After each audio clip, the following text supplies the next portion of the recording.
Hello and welcome to the latest podcast. Today I am very happy to have Dr. Francis Young with us, who has his new book out. Here it is, Magic in Merlin's Realm, which I've just been, I got it on Thursday last week and I've just been devouring this thing. It is fantastic. Thank you so much for joining us, Dr. Young. And thank you very much for inviting me on. And this book really is just, it's wonderful. I mean, I in between having to go, as I was saying, going to a wedding and all this sort of stuff, I've just been devouring the book. It's really there's some really fascinating stuff which I'll get into in a minute. But first of all, I want to just what brought you to or what was the journey to bring you to writing this book in the first place?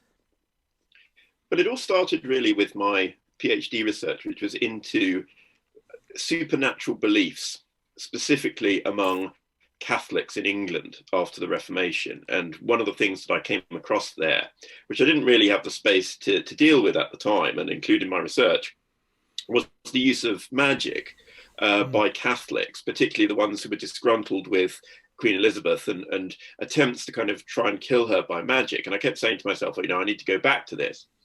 And eventually I did go back to it. And I wrote a book called Magic as a Political Crime, which came out in 2017.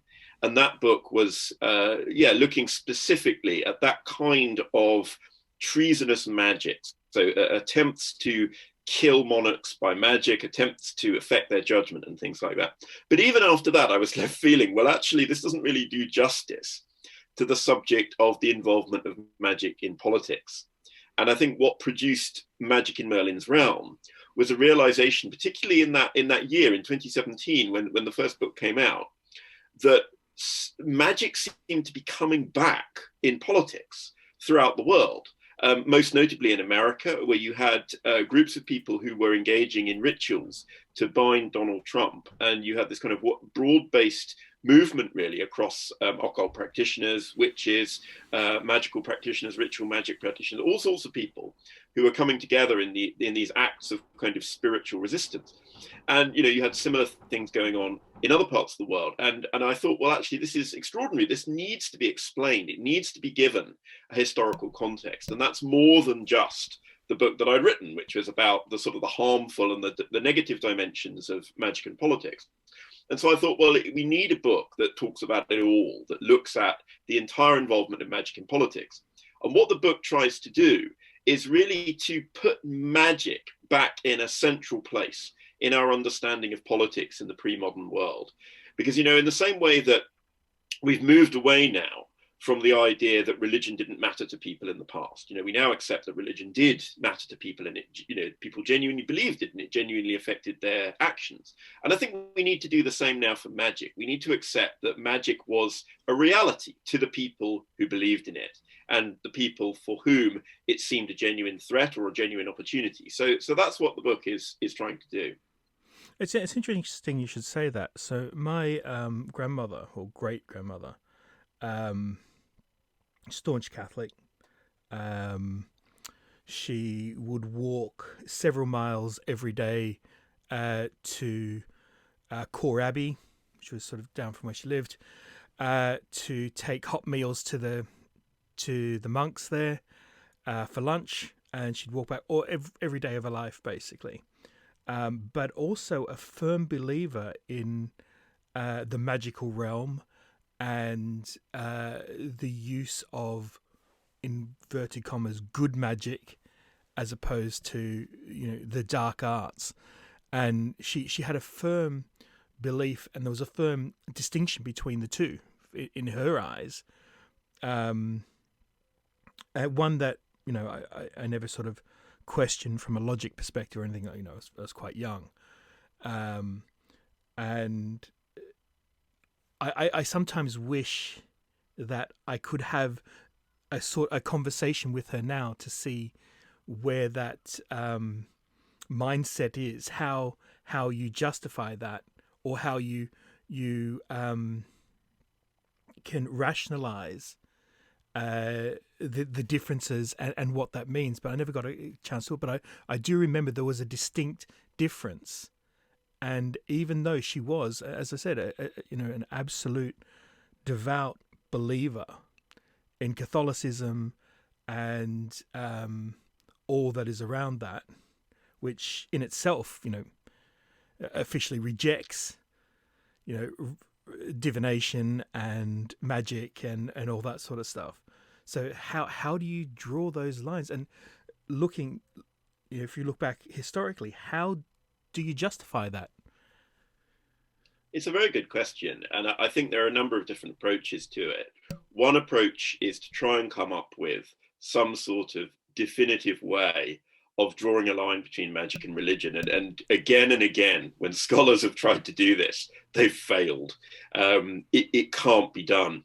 And I think that, while we still, we carry on using those words, magic and religion, what we're really talking about is two sides of the same coin, I think. Two different modes almost of engaging with the supernatural realm. Now, exactly how they differ is a difficult question to answer. I still think it's useful to use those words, but I think that, from a historian's point of view, what I'm doing is I'm looking at things that would have been considered to be occult or magical by the people who were using them at the time, or by the authorities who would have been, looking at what those people were doing. So ultimately, we're defining those things in the context of how they were viewed at the time. Now, the book's main title is Magic in Merlin's Realm, but its subtitle is A History of Occult Politics in Britain, which actually broadens the field a little bit beyond just magic, and allows me to talk about other stuff like alchemy and astrology. Now, many people today might well think or astrology or astrological prophecy as being very much magic, because it's to some people today it's all mumbo jumbo, it's all mystic meg and so forth. Whereas of course in the Middle Ages there were some arts that were occult, in the sense that they were arts based in hidden wisdom, based on hidden features of the natural world, that required a great deal of learning and training to understand, but they were not considered to be magical in the sense that they weren't drawing upon some kind of supernatural power. So there is a distinction that medieval people make. Sorry. Oh, I was just going to say, it was the arcane esoterica type stuff, wasn't it? Like, there's an American scholar, Dr. Justin Sledge, who has done an amazing series on YouTube about this very much from a Jewish standpoint, Jewish mysticism and magic and angel magic and all that sort of stuff, which bleeds into Christianity and all that sort of stuff. So it's all that same blessed, I guess, the blessed magic as opposed to the forbidden, isn't it? Yes, and I think there's a continuum between mysticism, the sort of the more the more sort of way out dimensions of normal religious experience, and then into esotericism, then into occultism, then into the overt practice of magic. It's kind of on a continuum that you can't easily and unproblematically separate. But I think one way that I like to think of magic personally, and I'm not proposing that this is a be-all and end-all definition. I like the way that Richard Kiekeffer describes magic in the Middle Ages as being a kind of supernatural technology. And that idea that magic is very directed, usually, it's something which is done for a very specific purpose. And of course, that can also be true of prayer. That can also be true of religious acts. But I think that idea that magic is supernatural technology is, to me, the best way to make sense of what medieval people were doing when they thought they were doing magic. Yeah, that's a really interesting way of putting it. And I often wondered, where is the distinction between magic and prayer, or or rituals? Coming from a Catholic family and growing up in the Catholic Church, and our whole lives were dictated by this ritualistic um, these ritualistic celebrations. The mass in itself is filled with symbolism and rituals and all that stuff. And where do you draw the line between a prayer and an incantation? Where do you draw the line between magic and ritual? Transubstantiation. Where is that magic or is that a miracle? Where's the difference? Well, it's an interesting question that's actually dealt with in the book. When you get up to the chapter that's about the 16th century, this ambiguity is one that is exploited at the time of the Reformation by people like Thomas Cromwell and John Bale, who's a leading propagandist of the sort of the Reformed side, where they point out that the mass is very much like magic, and it wasn't a new observation. The Lollards in the 14th century had pointed out that these claims that were being made by the church, that the bread and wine literally become the body and blood of Jesus, and yet they retain the appearance and taste of bread and wine, that these are the kind of claims that a sorcerer might make. They don't appear to be the sober religious claims that are grounded in scripture, and so this is exploited to the hilt. Yeah, well, I mean, what Cromwell does, Thomas Cromwell manages this extraordinary revolution where he gets a lot, certainly not all, but he gets a lot of people in England to turn against what had been their ancestral religion for centuries, for almost 1,000 years, and to decide that that is essentially a form of superstitious, little better than sorcery, and that true religion is to be found only in the services of the Protestant church. And even today, I find this absolutely extraordinary that he pulled this off, but he does it by exploiting these doubts that people had about the differences between religion and magic. Yeah. My father, I don't know if I've ever told you this before, but my father was very I think he had about a 40-year crisis of faith, and then in the latter part of his life sort of came back to the church, and boy did he come back. I mean, he came back with a vengeance.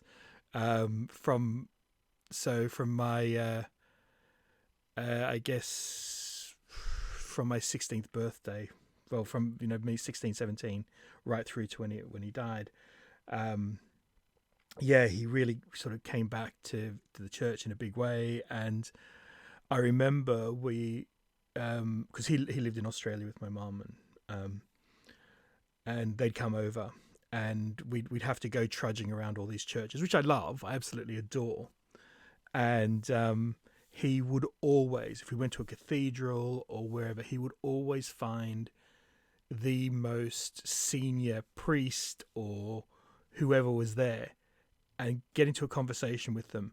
And every single time he would always say, without fail, he'd say, well, of course, you stole all this from us. You know that, don't you?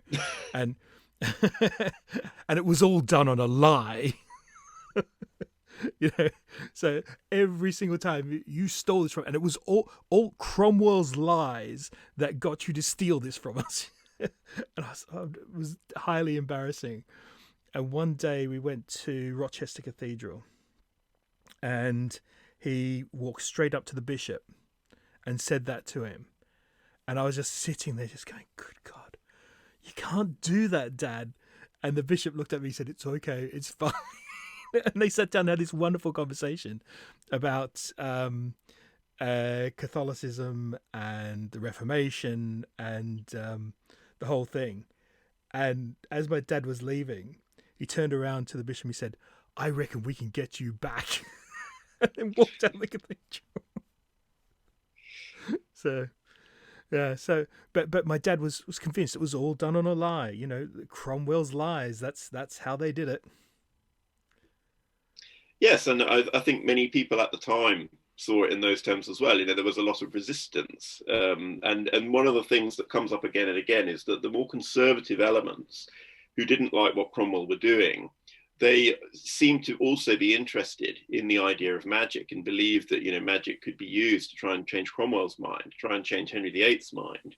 and bring things back to where they were, which of course was fuel to the fire as far as Cromwell was concerned, because that proved that these people were dabbling in sorcery, and therefore they're superstitious and pagan, and we should have nothing to do with them. But the reality is that the tradition takes a long time to die.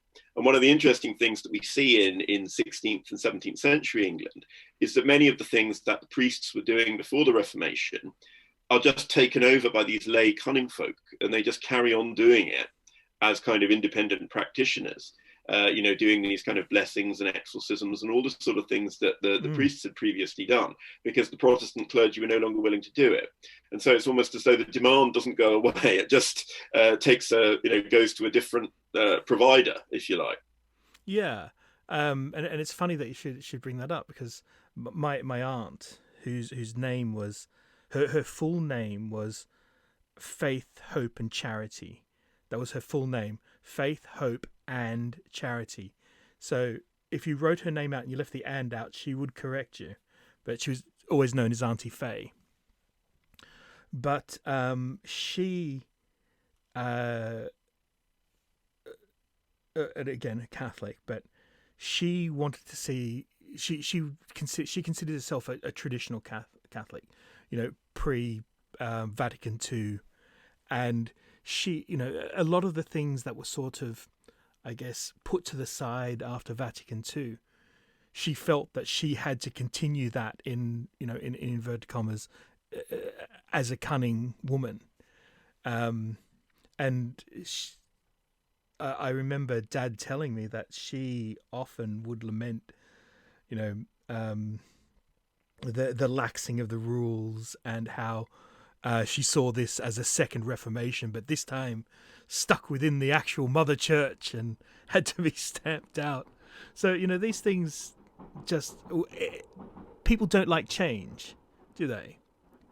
And yeah, it's a kind of an urge to maintain the tradition, and it's not just an unthinking reflex. Sometimes it's that sense that if you don't, then bad things will happen. It's rather like the anxiety felt by pagans in Rome in the 4th century, that if you tear down the altars, if you say, oh, we're all Christian now, well, where does that leave the fate of the city, which is in the favor of the gods? And even if they only half believed it by that stage, the idea of I suppose we might call it superstition, the idea that you shouldn't do away with a practice that is, of immemorial antiquity, just in case, because you never know. A bit like, the Anglo-Saxon King Radwold, when he sets up these 2 altars after he's converted to Christianity and says, I'm going to have an altar to Woden and an altar to Christ. One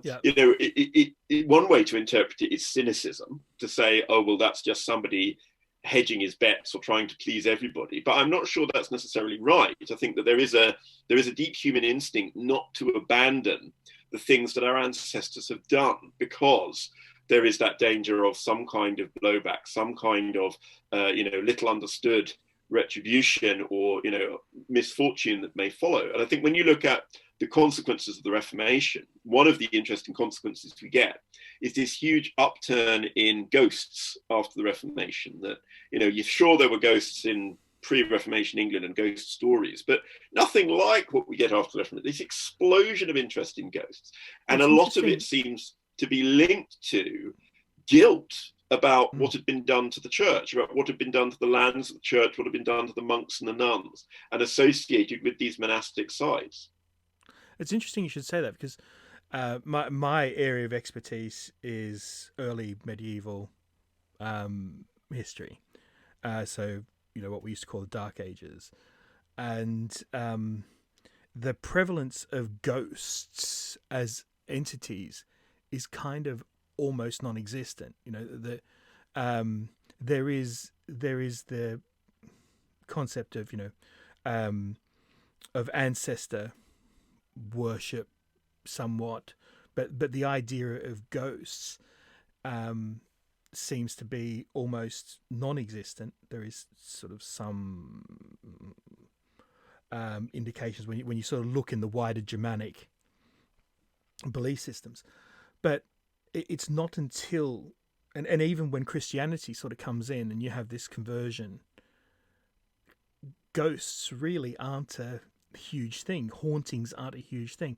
And there is the concept of evil spirits, and or in the case of, pre or even post Christianity, the Ilfi, or the elves, and the Etans and all that sort of stuff. Um, so, but that seems to morph into ghosts, doesn't it? As time progresses, and as you say, by the time we hit Reformation, all of a sudden there's this huge explosion of ghosts and tortured souls, and or souls that feel betrayed because of XYZ. So it does seem to be very, very tightly linked.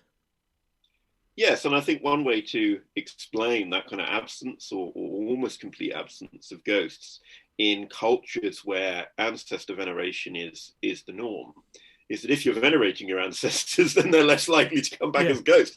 They're kind of happy. It's often exactly, and it's often been said that the nature of Catholic veneration of people in purgatory, and the things like the Feast of All Souls and All Saints and so forth is in many ways recapturing that very primeval idea of ancestor worship and continuing it. But it's only at the Reformation that we have the discontinuation of a sort of cultic veneration of the ancestors. Although even then, you've still got civic veneration of worthy philanthropists and all that sort of thing. But yes, I mean the idea that the ghosts are released by the fact that all the prayers have stopped, and suddenly you've got a lot of very angry ghosts. Yeah, and I often wondered what it must have been like for the general populace when all of a sudden saint veneration went away as well, because that humanized God, didn't it? God, who was a very abstract thing during the medieval period, and Counter Reformation and so forth. God was still very much removed from the general populace, and you had these intercessions by saints and so forth. And when that went away, it must have been a very lonely, difficult thing to come to terms with. Yes, absolutely. And I think one of the things you see is the clinging on of saint veneration. I mean, you've got people hiding statues of saints, sometimes in their own homes, sometimes in niches in churches where they were discovered centuries later, in the hope of some kind of restoration of better times. And there were people who took works of art from churches into their homes and treasured them, and were holding these things in safekeeping, if you like, in the hope that the saints would come back. But even in popular culture, the saints do survive, and sometimes they become these kind of hero figures. They become these kind of folk heroes, or the stories just carry on. I mean, St. Cuthbert is a good example. Lots and lots of folk tales of St. Cuthbert that live on. Saint Augustine, you've got stories like the celebrated visit of Augustine to Dorchester, where he's rejected by the people of Dorchester, and he curses them by saying that their offspring will have tails. And that's something that very much survives the Reformation. And there are even new legends about saints that are invented after the Reformation. I've found this with looking at the stories that are told in East Anglia about St. Edmund. And so the saints are still there because the saints' days are still there. One of the things that the Reformation doesn't do away with in England is the saints' days. So the calendar is still marked by their names, and therefore their names come to be associated with specific agricultural activities that you would do on that day. They're still present in the almanacs, for example. And so the saints are still there in the landscape. They're also still there in the churches, even if the paintings have often been whitewashed over. Yeah, and so, the saints are not entirely gone. Yeah, it's interesting. You should talk about the new stories about saints. One thing that kind of became prevalent on the island is there's several saints that are talked about that just don't exist. There is no record of these saints at all. There's a Saint Tarquin. There's the unknown saint that is talked about, and there's several of these saints that just kind of just don't exist, and I don't know whether they came about after Reformation, before Reformation, but people talk about them like they, you know, they were there. They were island saints. They were specific saints, and I kind of likened it to local deities. You know, pre-Christian local deities. You know, you have Beda talking about, you know, Eostea and you know these goddesses that we can't find any other references to. So was she a local saint and a local goddess, and I kind of think maybe that's just something that, you know, there were these local people that were venerated locally and morphed into being saints, but were never obviously officially picked up by the church.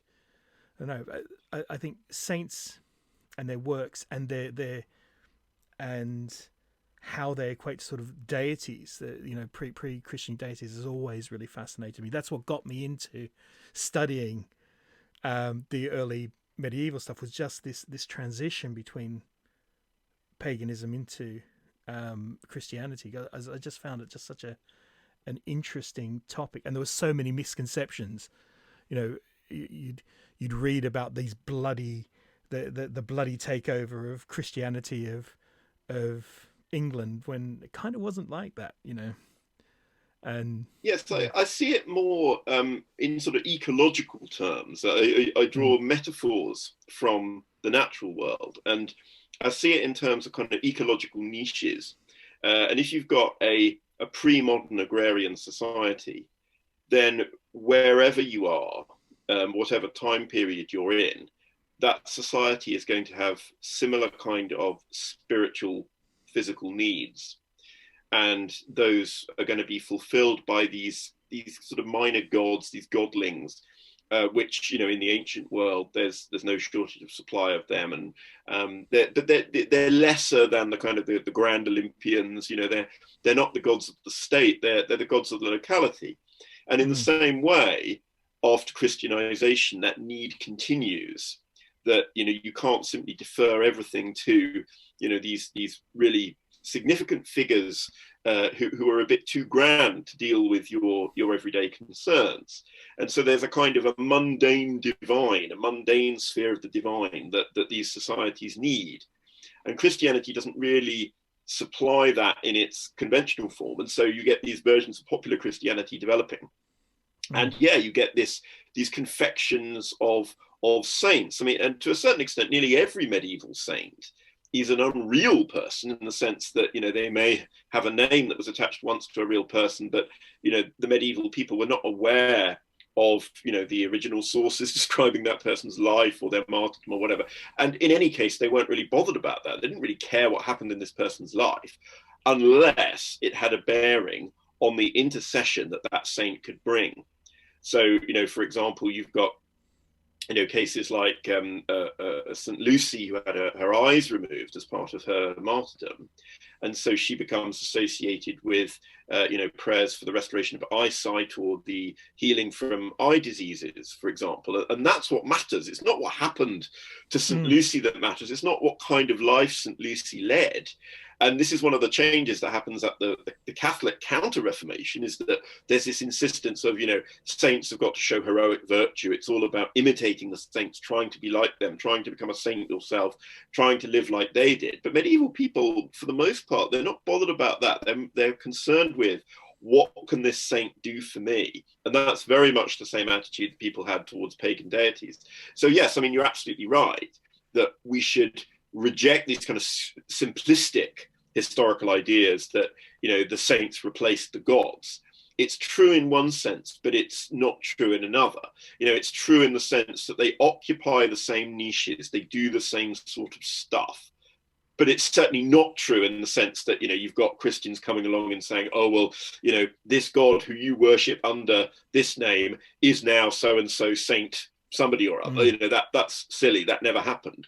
But instead, we've got this kind of recrudescence, we've got this re-emergence of the same kind of human tendencies, which I think we see pretty much everywhere, of people wanting these, small, minor, provincial gods who will do the things that they need in their everyday lives.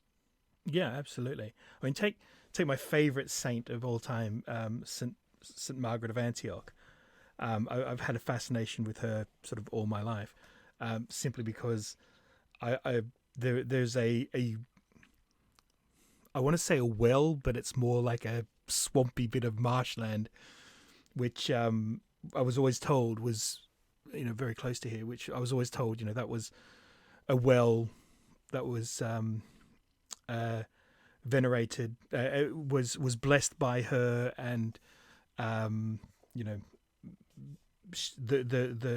waters were given to women in childbirth to lessen the pain and things like that, and have a successful childbirth. And it's funny you should say that. People kind of don't care about the lives of the saints, what they can do for them. And if you look at St. Margaret, she has nothing to do with childbirth. She fought a dragon, the dragon gobbled her up, and she prayed, and the dragon exploded, so she was able to get out, and all this sort of stuff. And some way that's been conflated with childbirth, and that's where the veneration came. So a minor saint, but one that had a really huge impact on people.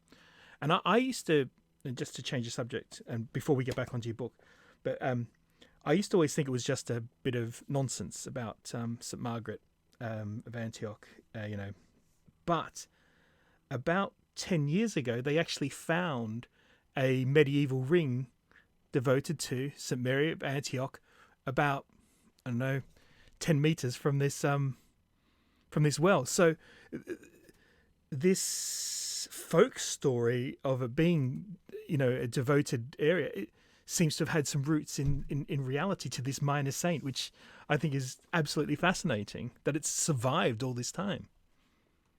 Yeah, that is extraordinary. And there are so many springs and wells around the country that have got the name Holywell or Holywell or Sacrawell, which is, sacred well. Yeah. And in the vast majority of cases, that's all we've got. We've just got this name that indicates that at one time, to someone, they were holy, but no indication of what saint they were dedicated to. So unless you find, a reference in a document that's describing that well, or even more unlikely, you find an archaeological artifact like that associates it with a particular saint, you're not going to know. So that is a wonderful discovery, to have that confirmation of it absolutely folklore. blew my mind. It was wonderful. Anyway, quickly onto your book. So this was one of the things that I found really fascinating. So this is talking about sort of the Normans and so on. It says, yet the Normans' reliance on Merlin and his prophecies meant that their own representation effectively depended on an occult tradition. In reality, it was not the imagined secret knowledge of King Arthur's court that the new forms of knowledge but the new forms of knowledge from the Islamic world, including astrology, alchemy, etc., but slowly seeped into Britain after the conquest. That section there I found really fascinating, because the idea of astrology and all that sort of stuff, or that the stars, there's no evidence that astrology as we would know it would be in sort of the pre-Christian belief system, although there is some evidence of Venus and or they thought Venus were two different stars, but there's some evidence that with the moon, the moon god and the sun goddess and so forth had some impact on us. It wasn't until much later that astrology came in, but I kind of didn't realize that it was that late. It feels like that was quite late to me, and I found For that fascinating. England, yes. Yeah, Yeah, no, it's very much not until the beginning of the 12th century, so shortly after the Norman conquest, that these new forms of knowledge start to trickle into Britain. If you look at the Anglo-Saxon period, really the only kind of divination or occult prophecies that are used are brontology, which is the interpretation of thunder. exactly. But yeah, certainly. I mean, if you go back to Roman Britain, there were astrologers practicing Yeah. in Roman Britain, because you had the Roman tradition of astrology, which is very much informed by the Roman contact with the Near East. Very much the home of astrology in what's today Iraq, ancient Mesopotamia. But yeah, that was all lost. And so, yeah, it's not until the 12th century that we get these traditions coming out of the Islamic world, but their origins are sort of disguised. And because there is this desire to see Britain as the home of magic, which itself goes back to the ancient world, it goes back to Pliny saying, Britain delights in magic. Britain is this place that has more magic than the Persians themselves, and that's associated with the portrayal of the Druids and so forth. So the idea that Britain is this magical place, and therefore Merlin is the one who invented astrology or invented alchemy, or at the very least that Merlin went to Toledo, the magical city in distant Spain, and learnt it from the Moors and brought it back to Britain. So Merlin is this kind of figure who is absolutely pivotal, and that's why his name is in the title of the book, because he is the figure who allows British culture or English culture or whatever you want to call it to process the idea of magic. A lot of it is processed through the figure of Merlin. And of course, Merlin is also a political figure. He's always political because he is a royal advisor.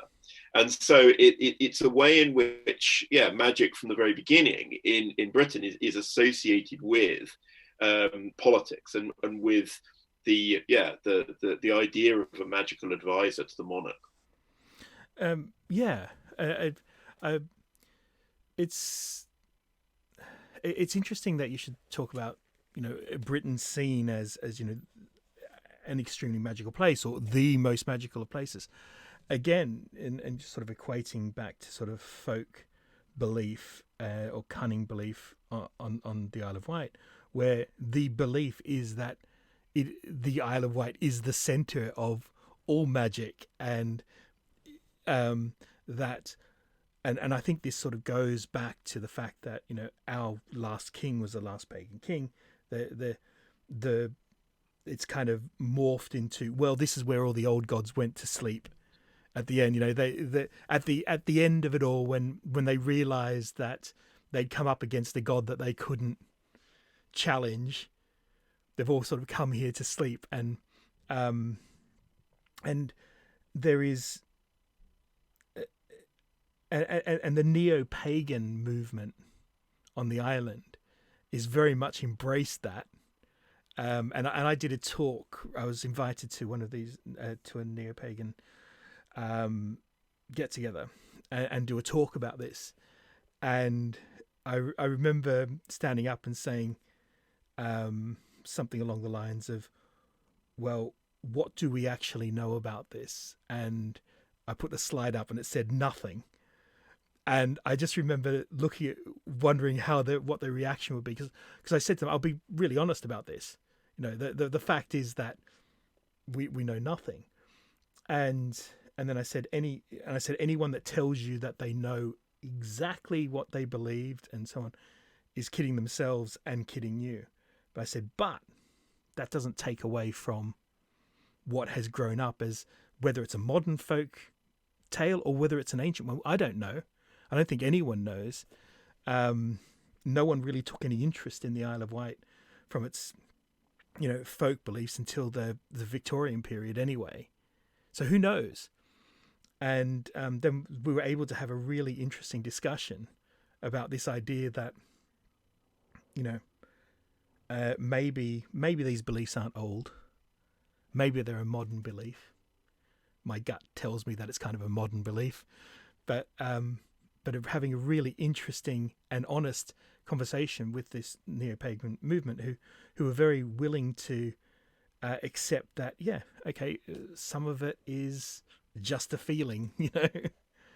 And this is where, you know, history differs from folklore. And you know, I'm a historian, but I'm also a folklorist. And with my historian hat on, you know, the question is always, what's the origin of this? Is this an authentically ancient story? And so with my folklorist hat on, it doesn't matter.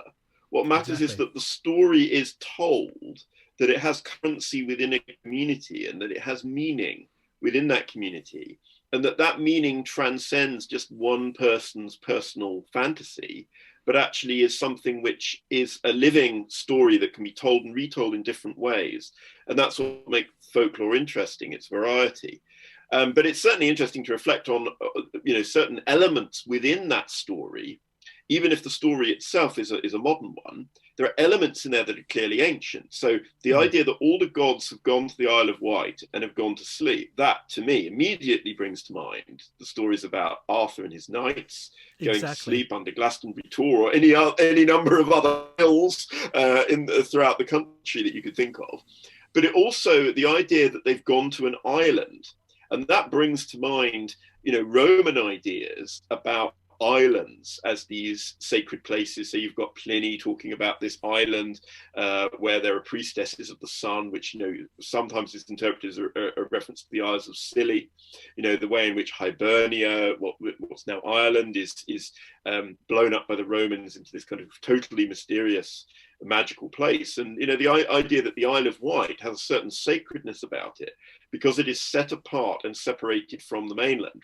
We see this idea again and again. You see it with, you know, Holy Island with Lindisfarne, that somehow the fact of it being an island makes it sacred, makes it holy. And, you know, Bardsey Island in Wales, and all these kind of holy islands. And well, why not the Isle of Wight? Why can't that be a holy island, but for the old gods instead of the new? Yeah, and it's always been a really interesting and almost comforting little tale to think about. Because it does seem the idea of them sleeping, and there's links to the whole Arthurian legend. You know, the story goes that although Arvold was killed, he sleeps with the old gods, and one day, you know, will come back at you know, when he's needed, and it's all been conflated.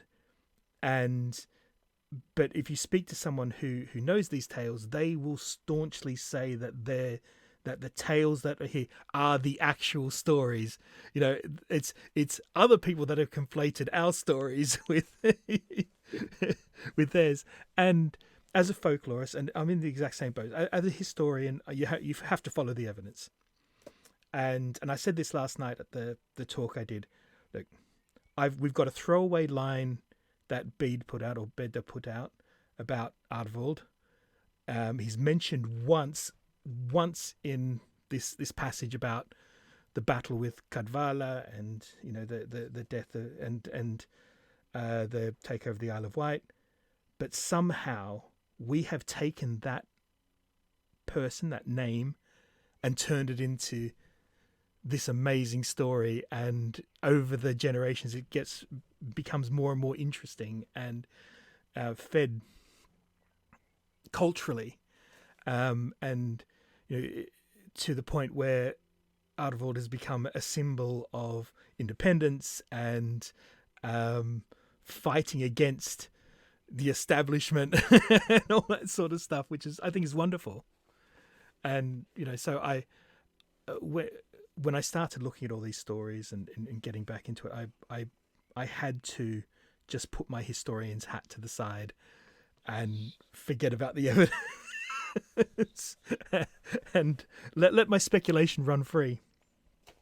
So I want to quickly, we're kind of running out of time here, so I want to quickly run through something that I found really interesting. So I'm kind of at the bit where sorcery and corruption at the Jacobin court, which has, you know, I've just started reading this bit, and the very first thing that came in here was for the Puritans and the other opponents of the absolutist monarchical styles of James I and Charles I, The practice of magic at court was a sign of the decadence at the heart of the nation, which I thought was really interesting. That line, that magic is decadence, I thought was, I've not ever, that hasn't been something that's really occurred to me or something that I've even thought about.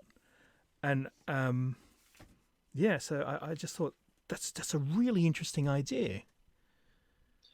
Yeah, and in that particular instance, it's connected to the court specifically. Yeah, And this exactly. is a phenomenon that you can see throughout European history, that courts generate intrigue. You know, we all know that. It's a standard theme of the study of courts. And you know, you can see that even today when people build courts around them, even if they don't call it that, if they've got this great coterie of people, or they've got a series of favorites, you know, and people to whom they award patronage and so forth. It creates this poisonous, toxic atmosphere very quickly.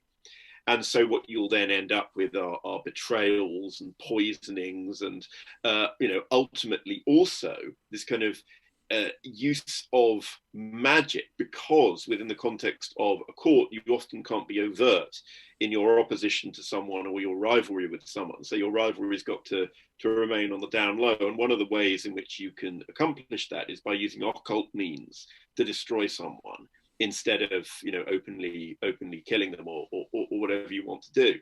And so, yeah, we find this again and again and again. And perhaps the most extreme example in European history is the affair of the poisons at the court of Louis XIV in the late 1670s, where you've got this huge network of poisoners and sorcerers and apostate priests and people working all sorts of bizarre magical operations to try and gain the favor of Louis XIV. And it's Louis's fault, because he's created this environment where he's an absolutist monarch. No one else gets to look in unless they can somehow gain his favor or gain his ear. And so you've got this completely toxic environment where everybody is vying with each other to try and get a little bit closer to the king. And to a lesser extent, we have the same kind of thing being created in, you know, the court of James I and the court of Charles I. But as a broader cultural theme, the association between magic and decadence, I think it does go beyond that, beyond just that court context. Certainly, if you look at the late 19th century, it's the period that we would consider to be the decadent period. You know, at least that's the label that's given to it, sort of the naughty 90s, the 1890s. But it's also the same period which gives rise to things like the Hermetic Order of the Golden Dawn and this extraordinary revival of ritual magic. And, you know, it's where people like Aleister Crowley first get their initiation into the occult world. So, yeah, so there does seem to be a connection between periods of decadence, or at least periods that define themselves as decadent, and the rise of an interest in magic. Well, that period also is kind of the rise of the I guess modern spiritualist movement as well, isn't it? And which really saw it take off after the First World War, and you know that where we see, and I haven't got that far into the book yet, so I don't want to, but that whole, you know, Crowley, and then that whole crowd, and the explosion of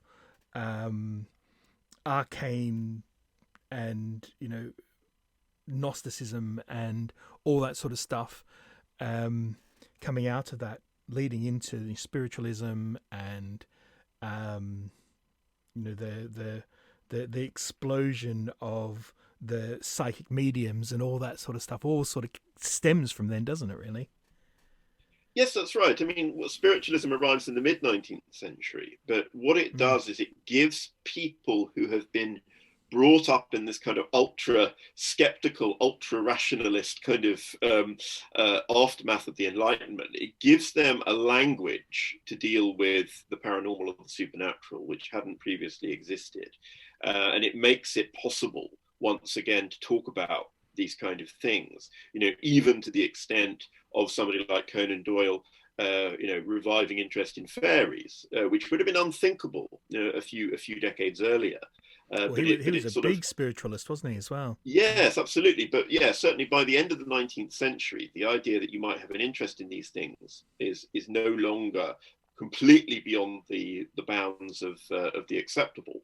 And yes, I think spiritualism has a lot to do with that, even though the language that spiritualism is using is often quite different from, you know, the early modern language of the supernatural or the medieval language of the supernatural that came before that.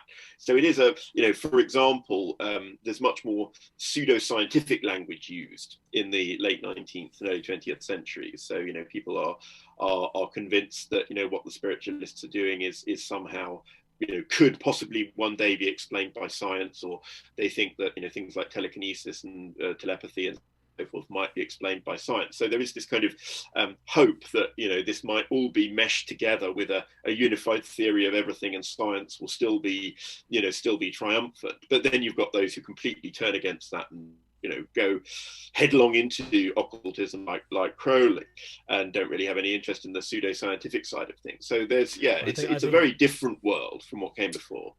Yeah, but I think Crowley also was more interested in the hedonism and you know, using it for his own nefarious means, really, wasn't he? But that's a completely different story. Yes, absolutely. Although he does get a mention in my book because he had certain pretensions to become a magical advisor, even to become a magical advisor to Winston Churchill. But since you haven't got to that bit, I shan't give you any spoilers. No spoilers. So thank you so much for joining us. It's been a really fascinating conversation. As I said, I've really loved the book. For those of you that don't know, here's the book here. Oh, put it back here so people can see it. Links down below to go buy it. As I said, it is just so far. I think I would have read the whole thing by now had I not had to go to weddings and whatnot. But it is really riveting stuff and really fascinating, and it's really great to learn new stuff, and I'm finding out new stuff all the way through this. So it's brilliant. It's been a pleasure to speak to you. Thank you. Right.